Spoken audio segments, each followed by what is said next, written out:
গত 17 বছর বিএনপির নাম নিশানা পর্যন্ত মুছে যাওয়ার উপক্রম হয়েছিল। পল্টনে দলটির কার্যালয়ের সামনে চেয়ার পেতে থাকা রুহুল কবির রিজভী কিংবা মির্জা ফখরুল্লাহ পড়েছিলেন যেন মাটি কামড়ে। কিন্তু যে কণ্ঠ একাই আওয়ামী লীগকে ধসিয়ে দিত বারবার, গণমাধ্যমে বিএনপির কথা বলে বলে দলটার নাম জনমনে জারি রাখত, সেই নামটা রুমিন ফারহানা। কিন্তু পরে দেখা গেল কোনো এক অজানা কারণে দলে ব্রাত্য হয়ে গেলেন রুমিন। এখন সোশ্যাল মিডিয়া সয়লাব, আওয়ামী লীগে যোগ দিতে পারেন রুমিন ফারহানা। আসলেই কি ঘটনা সত্য, নাকি এর পেছনে আছে অন্য কোনো ঘটনা? রুমিন ফারহানার বাবা ছিলেন ভাষা সৈনিক অলি আহাদ। তিনি ছিলেন পূর্ব পাকিস্তান মুসলিম ছাত্রলীগ এবং আওয়ামী মুসলিম লীগের অর্থাৎ বর্তমান আওয়ামী লীগের অন্যতম প্রতিষ্ঠাতা সদস্য। 52 ভাষা আন্দোলনে তিনি সামনে থেকে নেতৃত্ব দিয়েছেন, দলটির জন্য ঘাম ঝরিয়েছেন, কিন্তু শেষে ভুল বোঝাবুঝিতে আওয়ামী লীগে ব্রাত্য হয়ে পড়েন। মৌলানা ভাসানীর ঘনিষ্ঠ সহচর হিসেবে পরিচিত অলি আহাদ পরবর্তীতে মতাদর্শগত কারণে আওয়ামী লীগ থেকে বেরিয়ে যান এবং নিজের রাজনৈতিক পথ বেছে নেন। রুমিন ফারহানা সেই আফসোসটাই করলেন সেদিন। বাবার মতো তারও একই পরিণতি। সে যাই হোক, গত 21শে ফেব্রুয়ারি শহীদ মিনারে মহান ভাষা সৈনিকের মেয়ে রুমিন ফারহানাকে ফুল দিতে দেওয়া হয়নি। মব সৃষ্টি করে তাকে ফুল দেওয়া থেকে বিরত রাখা হয়েছে। অভিযোগ উঠেছে তার সেই পুরনো দলের বিপক্ষেই, যে দলের জন্য তিনি গলা চড়িয়েছেন কোটিবার। প্রশ্ন উঠেছে, তারেক রহমানের মবের দিন শেষ বলাটা কি শুধুই কথার কথা? তাহলে রুমিন ফারহানা কষ্ট পেয়েছেন, এ কথা সত্যি। নিজে এমন একজনের মেয়ে হয়ে, যা হোক, কষ্ট কিন্তু তিনি পেয়েই আসছেন গত কয়েক মাস ধরে। অভিযোগ করেছেন নির্বাচনের নানান বাধার সম্মুখীন হয়েছেন। অভিযোগ করেছেন তার সাবেক দলের বিরুদ্ধেই। কিন্তু শেষ জয়টা হয়েছে তারই, জিতেছে হাঁসমার্কা। নির্বাচনে জিতে দেখিয়ে দিয়েছেন নিজের সক্ষমতা। বিএনপি থেকেও নাকি যোগাযোগ করা হয়েছিল, তিনি সাড়া দেননি। কিন্তু সোশ্যাল মিডিয়া সয়লাব তার আওয়ামী লীগের পক্ষে বলা কথামালা। খুলনা থেকে রাজশাহী বিদেশ বানিয়ে ফেলেছে আওয়ামী লীগ, কিংবা আওয়ামী লীগ এখন মজলুম, তাদের পাশে থাকাই সমীচীন ইত্যাদি বলে কেমন যেন এক প্রশ্ন ছুড়ে দিয়েছেন জনমানসে। প্রশ্নটা হলো, রুমিন ফারহানা কি তবে আওয়ামী লীগে যোগ দিতে পারেন? রাজনৈতিক বিশ্লেষকদের মতে রুমিন ফারহানার আওয়ামী লীগে যোগ দেওয়ার বিষয়টি প্রথম দর্শনে অবিশ্বাস্য মনে হলেও বাংলাদেশের রাজনীতির মাঠে কোনো কিছুই একেবারে অসম্ভব নয়। বিশেষ করে বর্তমান প্রেক্ষাপটে, যখন রুমিন ফারহানা তার দীর্ঘদিনের রাজনৈতিক আশ্রয়স্থল বিএনপি থেকে এক প্রকার ছিটকে পড়েছেন এবং স্বতন্ত্র হিসেবে নিজের জনসমর্থন প্রমাণ করে দেখিয়েছেন, তখন তার সামনে নতুন রাজনৈতিক মেরুকরণের পথ খোলাই থাকছে। সোশ্যাল মিডিয়ায় তার সাম্প্রতিক কিছু বক্তব্য, যেখানে তিনি আওয়ামী লীগের আমলের দৃশ্যমান উন্নয়নের কথা পরোক্ষভাবে স্বীকার করেছেন বা দলটির বর্তমান কোণঠাসা অবস্থাকে মজলুম হিসেবে ইঙ্গিত করেছেন, সেটি কেবলই পুরনো দলের প্রতি অভিমান, নাকি নতুন কোনো সমীকরণের সূক্ষ্ম ইঙ্গিত, তা নিয়ে রাজনৈতিক অঙ্গনে জোর চর্চা চলছে। রাজনীতিতে টাইমিং এবং ন্যারেটিভ খুব গুরুত্বপূর্ণ। রুমিন ফারহানা হয়তো সেই টাইমিংয়ের অপেক্ষাতেই আছেন। তার মতো একজন তুখোড় বক্তা, আইনের মানুষ এবং জনপ্রিয় মুখ যদি সত্যি আওয়ামী লীগে যোগ দেন, তবে তা দেশের রাজনীতিতে একটি বড় ধরনের ভূমিকম্পের সৃষ্টি করবে, কোনো সন্দেহ নেই। এই সম্ভাবনাটি আপাতত গুঞ্জন হিসেবে বাতাসে ভাসলেও পর্দার আড়ালের রাজনৈতিক দেনদরবার অনেক সময় অবিশ্বাস্য বাস্তবের জন্ম দেয়। যদি সত্যিই এমন কোনো রাজনৈতিক নাটকীয়তা ঘটে যায়, তবে এটিকে এক অর্থে বাবার স্মৃতিবিজড়িত দলে ফেরা হিসেবেও আখ্যা দেওয়া যেতে পারে। রুমিনের বাবা অলি আহাদ ছিলেন আওয়ামী লীগের একেবারে সূচনালগ্ন বা প্রতিষ্ঠাকালীন অন্যতম কাণ্ডারি। দলটির জন্মলগ্নে যে কজন নেতার রক্ত, ঘাম এবং মেধার বিনিময়ে আওয়ামী লীগ আজকের এই সুবিশাল বটবৃক্ষে পরিণত হয়েছিল, অলি আহাদ তাদেরই একজন। কিন্তু নিয়তির নির্মম পরিহাসে সেই দলটিতে তিনি বেশি দিন থিতু হতে পারেননি। মতাদর্শগত দ্বন্দ্ব, বৈদেশিক নীতির প্রশ্নে বিরোধ এবং অভ্যন্তরীণ রাজনীতির জাঁতাকলে পড়ে তাকে সরে যেতে হয়েছিল।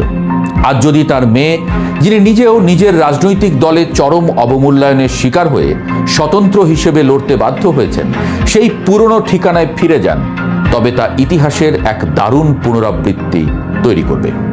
বাবার অসমাপ্ত রাজনৈতিক গল্পটার যেন একটা নতুন অধ্যায় শুরু হবে মেয়ের হাত ধরে।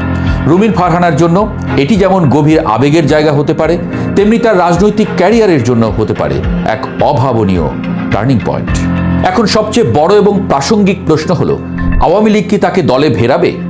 5 আগস্টের পট পরিবর্তন এবং পরবর্তীতে পরিবর্তিত রাজনৈতিক পরিস্থিতিতে আওয়ামী লীগ এখন অনেকটাই কোণঠাসা ও নেতৃত্ব শূন্য। তাদের প্রথম সারির নেতারা অনেকেই দৃশ্যপটের বাইরে, আত্মগোপনে বা আইনি জটিলতায় জর্জরিত। এই চরম সংকটের মুহূর্তে দলের হাল ধরার মতো, বিপর্যস্ত কর্মী সমর্থকদের চাঙ্গা করার মতো এবং সর্বোপরি গণমাধ্যমের শক্ত ভাষায় যৌক্তিক কথা বলার মতো একজন নেতার বড্ড অভাব দলটিতে। রুমিন ফারহানার মতো একজন বাগ্মী, উচ্চশিক্ষিত এবং জাতীয় রাজনীতিতে পরিচিত মুখ আওয়ামী লীগের এই বিশাল শূন্যতা পূরণে দারুণ কার্যকরী হতে পারে।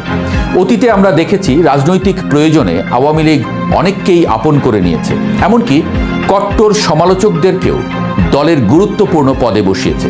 সুতরাং অস্তিত্ব রক্ষার এই কঠিন লড়াইয়ে রুমিনকে দলে টানলে রাজনৈতিকভাবে আওয়ামী লীগেরই লাভ বেশি। যদিও দলের তৃণমূলের নেতাকর্মীরা যারা বছরের পর বছর ধরে রুমিনের কড়া ও ঝাঁঝালো সমালোচনার শিকার হয়েছেন, তারা এই সিদ্ধান্তকে শুরুতে কিভাবে নেবেন সেটিও দলটির হাইকমান্ডকে গভীরভাবে ভাবতে হবে। তবে রাজনীতি যেহেতু সম্ভাবনার শিল্প, তাই পারস্পরিক স্বার্থের মিল হলে আওয়ামী লীগের দরজা তার জন্য উন্মুক্ত হওয়াটা মোটেও আশ্চর্যের বিষয় হবে না। রাজনীতিতে যোগ্যতার চেয়ে ব্যক্তিগত আনুগত্য এবং দলীয় সমীকরণ অনেক সময় বড় হয়ে দাঁড়ায়, যার জলজ্জান্ত প্রমাণ আমরা বিএনপির বর্তমান অনেক সিদ্ধান্তে দেখতে পাচ্ছি। এই প্রসঙ্গে অনিবার্যভাবেই চলে আসে বর্ষিয়ান নেতা, প্রখ্যাত আইনজীবী এবং বীর মুক্তিযোদ্ধা ফজলুর রহমানের কথা।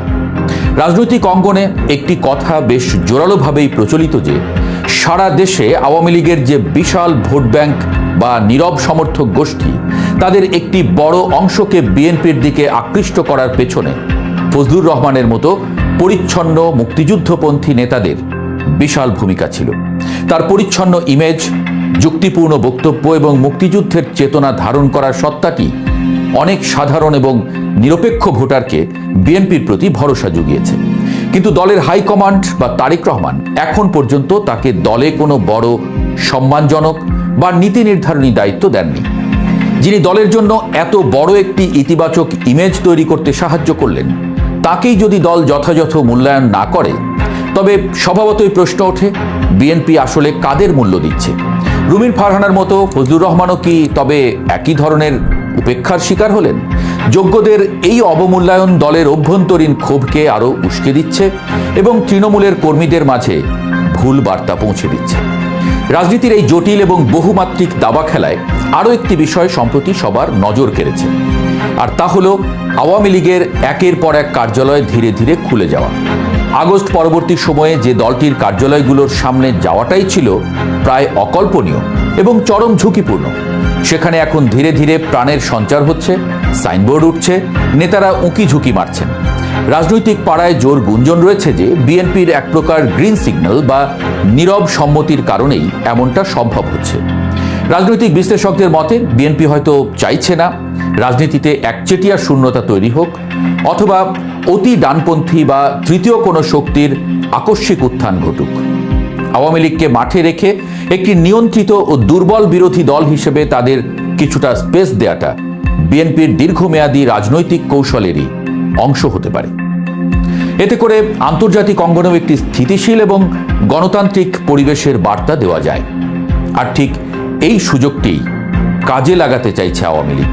এই নতুন রাজনৈতিক মেরুকরণে রুমিন ফারহানার মতো নেতারা, যারা নিজেদের দলে কোণঠাসা কিন্তু নিজস্ব ভোট ব্যাংক ও তুমুল জনপ্রিয়তা রয়েছে, তারা যদি আওয়ামী লীগের মতো একটি প্রতিষ্ঠিত কিন্তু বর্তমানে নেতৃত্ব সংকটে থাকা দলে যোগ দেন, তবে তা শুধু আওয়ামী লীগেরই পুনরুজ্জীবন করবে না, উল্টো বাংলাদেশের আগামী দিনের রাজনীতির মানচিত্রকে পুরোপুরি বদলে দিতে পারে। ডক্টর মোহাম্মদ ইউনূস বলেছিলেন, উপদেষ্টারা তাদের নিজ নিজ পেশায় সন্তুষ্ট, তারা নির্বাচনটা দিয়ে তাদের পেশায় চলে যাবেন।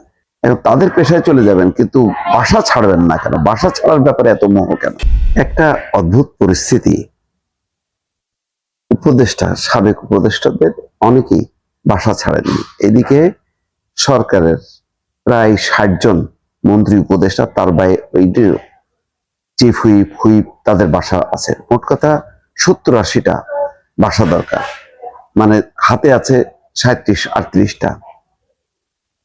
এই সংকটে যখন নাকি সরকার হিমশিম খাচ্ছে যে কোথায় তাদেরকে বাসা বরাদ্দ দেবে, তখন সাবেক উপদেষ্টাদের অনেকেই বাসা ছাড়েননি। কেবলমাত্র ডক্টর মোহাম্মদ ইউনূস ওই তার গ্রামীণ সেন্টারে যোগ দিয়েছেন। তিনি 28 তারিখে বাসা ছাড়বেন, 28শে ফেব্রুয়ারি, কিন্তু অন্যরা থাকতে চাচ্ছেন। খেয়াল করেন, ডক্টর মোহাম্মদ ইউনূস বলেছিলেন উপদেষ্টারা তাদের নিজ নিজ পেশায় সন্তুষ্ট, কেউ এই রাজনীতির এই পেশায় অর্থাৎ এই উপদেষ্টার দায়িত্ব পালনে আগ্রহী না, কিন্তু দেশ ও জাতির প্রয়োজনে তারা দায়িত্ব পালন করছেন। ফলে তারা যেহেতু সবাই নিজ নিজ পেশায় সন্তুষ্ট, তারা নির্বাচনটা দিয়ে তাদের পেশায় চলে যাবেন। এবং তাদের পেশায় চলে যাবেন, কিন্তু বাসা ছাড়বেন না কেন? বাসা ছাড়ার ব্যাপারে এত মোহ কেন? সাবেক আইন উপদেষ্টা আসিফ নজরুল বলেছেন বাসাটা ছাড়তে খুব কষ্ট হচ্ছে, তার মানে ওই বাসায় থাকতে থাকতে কষ্ট হচ্ছে। এটা একটা অবাক কাণ্ড, যেখানে পদ ছেড়ে দিয়েছেন, আইন উপদেষ্টা হিসেবে নেই, সেই আইন উপদেষ্টায় অলরেডি আইনমন্ত্রী তো আসাদুজ্জামান তিনি দায়িত্ব পেয়েছেন। বাসা ছাড়তে কষ্ট হচ্ছে কেন? আর এমন তো না যে তারা বহু বছর ধরে আছেন, তারা 5ই আগস্টের পর বাসা পেয়েছেন, এই বাসায় তাদের ছাড়তে কষ্ট হচ্ছে। তো ডক্টর মোহাম্মদ ইউনূসের কথার সাথে কিন্তু মিলছে না যে উপদেষ্টারা তাদের নিজ নিজ পেশায় সন্তুষ্ট, তারা নির্বাচনটা দিয়ে চলে যাবে। তাহলে এই মায়া, এই মহব্বত কেন? অথবা উপদেষ্টারা এই বাসা আঁকড়ে আছে কেন? এখন অবস্থা হলো এই, যে রিপোর্টে বলা হচ্ছে, সমকালের রিপোর্টে দেখলাম যে প্রয়োজনে ফেব্রুয়ারি মাসের পর মার্চ এপ্রিল থেকে তাদেরকে নোটিশ করা হবে যে ফেব্রুয়ারি মাসের পর আর কেউ থাকতে পারবেন না, তাদেরকে বাসা ছেড়ে দিতে হবে। যদি কারোর খুবই অসুবিধা হয় তাহলে তিনি থাকলেও ভাড়া দিয়ে থাকবেন। কিন্তু এটা খুবই আমার কাছে অসৌজন্যমূলক মনে হয়, কারণ এটা তো সত্য, প্রত্যেকেই তো তার নিজস্ব একটা অবস্থান ছিল, সেই অবস্থান থেকে তারা সাময়িক দায়িত্ব পালন করতে আসছে। আচ্ছা দেখেন, যদি এই 15, 16, 17 মাস না হয়ে যদি ডক্টর ইউনূস এসে 3 মাসের মধ্যে নির্বাচন দিয়ে দিতেন, তাহলে কি হতো? বা 6 মাস, এটা তো এই লম্বা সময় থাকাটা আসলে অশ্বডিম্ব।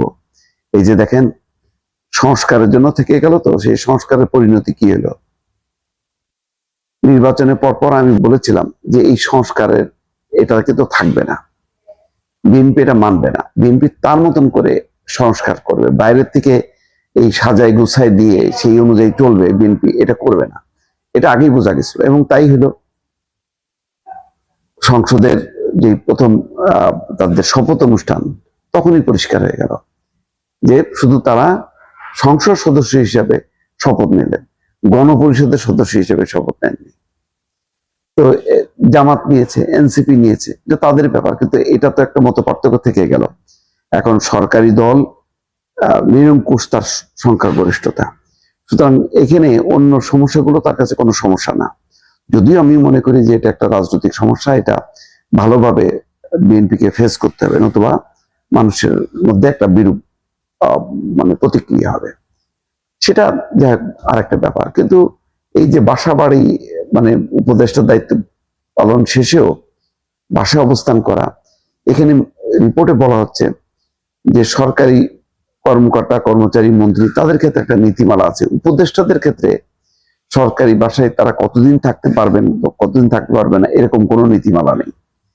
এটা হলো উপদেষ্টাদের বিষয়টাই হচ্ছে খুব সাময়িক সময়ের জন্য তারা আসবেন, দায়িত্ব পালন করবেন এবং চলে যাবেন, কিন্তু তারা বাসা আঁকড়ে আছেন। এটা একটা অদ্ভুত ব্যাপার, তাদের নাকি কোনো পদ পদবি কোনো কিছুর প্রতি মোহ নেই। বাসা বাড়ির প্রতি এত মোহ কেন, এটা তো বোঝা যাচ্ছে না।